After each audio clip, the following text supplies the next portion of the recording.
Brexit trade talks with the European Union are to be ramped up a notch as officials were ordered to get on with the job after a month of delay due to the a virus crisis.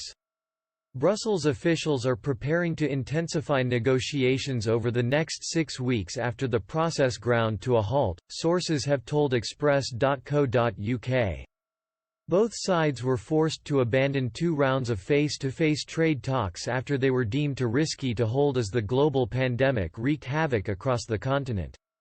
Lead negotiators David Frost and Michel Barnier will hold their first high-level talks since early March after both going into self-isolation with coronavirus symptoms.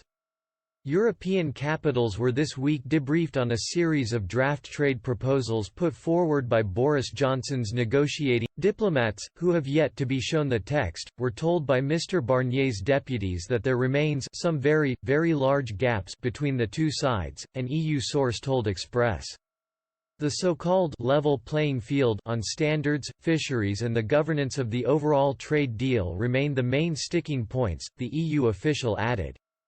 But despite the pessimism, areas of agreement are starting to emerge after a series of mini-discussions between London and Brussels helped clarify the Prime Minister's position.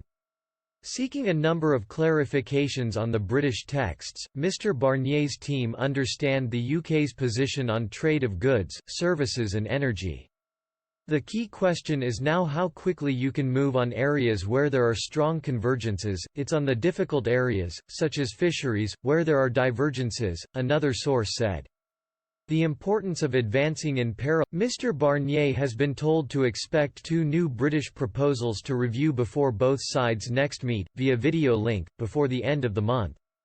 Sources have indicated the planned papers will cover energy and justice and home affairs. However, European capitals have grown frustrated after Britain refused to share their previous trade proposals with them. They have had to rely on sparse briefings from Mr Barnier's team. A UK government spokesman said, as David has made clear, further details will follow after he has spoken to Michel Barnier next week. Despite doubts over whether both sides can successfully negotiate via video link, EU officials have been told to get on with the job, according to a source.